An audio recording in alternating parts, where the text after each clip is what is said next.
The text came in at 11:52 p.m. 4 words that were supposed to scare me. "You're cut off. Dad." I stared at my phone, waiting for my chest to tighten, waiting for that old familiar panic to crawl up my spine, that fear he'd trained into me since I was a teenager. But instead of fear, I felt something else. Calm. Because my dad had just made a mistake, a big one. He forgot one very important detail. He didn't control the wedding fund. I did. Hey everyone, my name is Sarah Jobe, and this is the story of how my father tried to financially punish me 2 weeks before my wedding, and accidentally handed me the power to shut the entire thing down. If you've ever had a parent who thought money equals control, stay with me because this one gets wild. I grew up in a house where money wasn't just money. It was leverage. It was obedience. It was a scoreboard. My dad built a successful construction company from scratch, and I respect that. I really do. He worked hard, but somewhere along the way, success turned into control. Every gift had strings. Every favor had conditions. "We paid for your car, so you better major in business. We're covering tuition, so don't embarrass the family." Even compliments felt transactional. I learned early that financial support in my family meant silent compliance. When I met Daniel, everything shifted.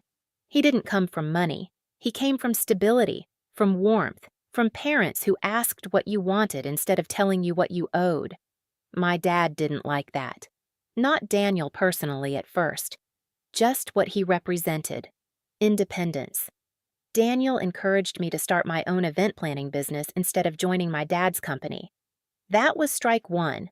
I moved into an apartment Daniel and I paid for ourselves instead of staying in the condo my parents owned. Strike two. Then I turned down a management position at my dad's company that came with a very clear expectation. I'd always answer to him. Strike three. Wedding. It'll be done right. I didn't wedding. It'll be done right. I didn't want a massive wedding. I wanted something intimate, simple, beautiful. But my dad started throwing around numbers before I could even process it. Venue upgrades, a live band, imported flowers, a guest list that doubled overnight with business associates I'd never met. And every time I tried to push back, he'd say, "I'm paying, Sarah. Let me do this for you." It sounded generous. It wasn't. It was ownership disguised as love. Here's where things get important. My dad insisted the wedding fund be set up in a joint account for transparency. He transferred a large amount into an account with both our names on it. His reasoning?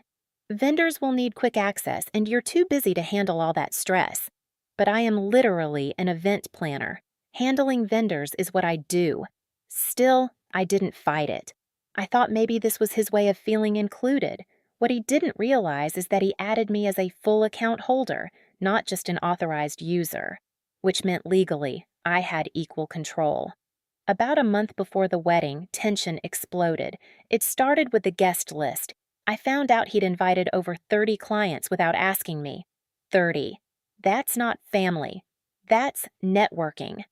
I confronted him, calmly at first. I told him I didn't want my wedding to feel like a corporate mixer. He brushed me off. "These relationships built your life, Sarah." I told him Daniel and I were cutting the list down. He went quiet. Too quiet. Then came the real issue. My dad pulled Daniel aside at a dinner and told him, "If you can't provide this lifestyle, maybe you shouldn't be marrying into it." Daniel told me later in the car, hands tight on the steering wheel, trying not to show how much it hurt him. That was the first time I considered canceling the whole thing. I confronted my dad the next day. It turned into a screaming match. He accused Daniel of turning me against him. He said I was ungrateful. I said this wasn't about money, it was about respect. And then he said something I'll never forget. "Without me, you have nothing." That sentence flipped a switch inside me. I walked out. For a week, we didn't speak. Vendors kept emailing me about final payments. I handled everything quietly. I adjusted the guest list. I scaled back decor. I made sure deposits were secured. Then, at 11:52 p.m., 2 weeks before the wedding, my phone buzzed. "You're cut off." Dad. No explanation. No conversation. Just that. A power move. Or at least he thought it was. I called my mom immediately. She answered on the second ring, already sounding stressed. Apparently, he'd decided that if I wasn't going to respect his role, he wasn't going to finance the wedding anymore. He assumed I'd come crawling back, apologizing, begging him to reconsider. He forgot something crucial. That joint account? The one with the entire wedding budget? He'd transferred the full amount weeks ago, and he never removed himself. But more importantly, he never removed me. I didn't respond to his text that night. I opened my banking app instead. The funds were still there, every cent. I checked the account details, equal ownership, no restrictions. I could move the money if I wanted. And here's the thing, I didn't want revenge at that point. I wanted peace. But if he thought he could threaten me into submission 2 weeks before my wedding, he underestimated me. The next morning, I transferred half the funds into a separate account under my name only. Not to steal, not to punish, but to protect the deposits and vendor payments already scheduled. Then, I emailed every vendor explaining there might be family financial restructuring, and all future communication should go directly through me. Professional, calm, controlled. By noon, my dad was calling. I let it go to voicemail. His message was short. We need to talk. Not, I'm sorry, not, I overreacted. Just, we need to talk. Translation. He realized something wasn't going according to plan. When we finally sat down, he didn't look angry. He looked confused. Why haven't vendors called me? He asked. I said, because I'm the one coordinating them. He frowned. You can't afford this without me. I slid my phone across the table and showed him the account.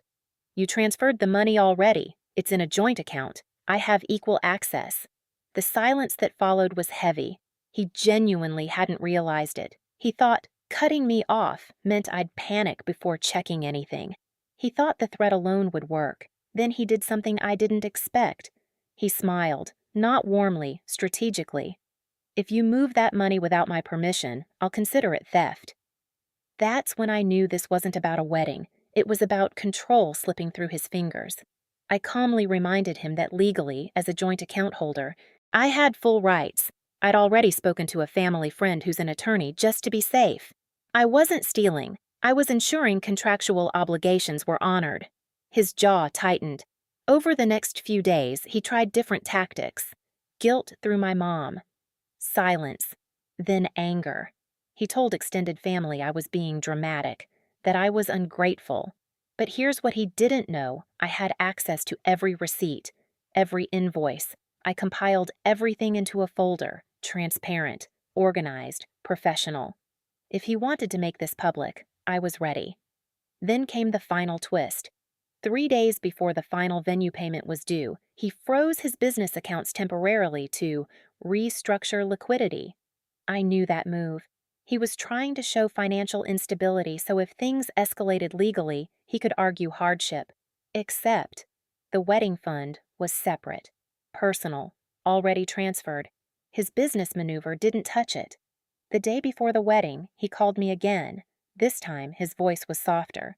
I didn't think you'd actually go through with it, I asked. With what? He said, standing up to me. That was the first honest thing he'd said in weeks. I told him I wasn't standing against him. I was standing for myself. The wedding happened, smaller than originally planned, warmer, intimate. The corporate guest list was gone. Daniel's parents gave a heartfelt toast. My mom cried happy tears. My dad showed up. He sat in the second row instead of the front. That was his choice. When he walked me down the aisle, he didn't say much, but his grip wasn't controlling. It was steady. After the honeymoon, I did something symbolic. I transferred the remaining unused funds back to him with a simple note. Thank you for the contribution. The rest wasn't needed. No sarcasm, no jab, just clarity. Weeks later, he asked to meet for coffee. No agenda, just coffee.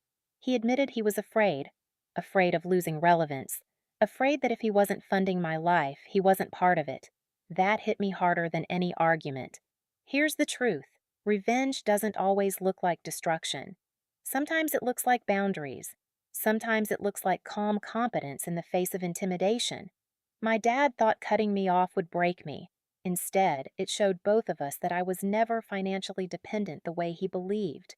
I was capable, I was prepared, and I wasn't a little girl waiting for permission anymore. If you're watching this and you're stuck in a situation where support comes with conditions, remember this: leverage only works if you don't realize you have your own power. Check the account, read the contract, know your rights. Stay calm. You don't have to scream to win. Sometimes you just transfer the funds, honor your commitments, and walk down the aisle anyway. That text at 11:52 p.m. was supposed to scare me. Instead, it was the moment I stopped being controlled by money. And the best part? I didn't have to destroy anything to prove my point. I just had to know exactly where I stood, and that made all the difference.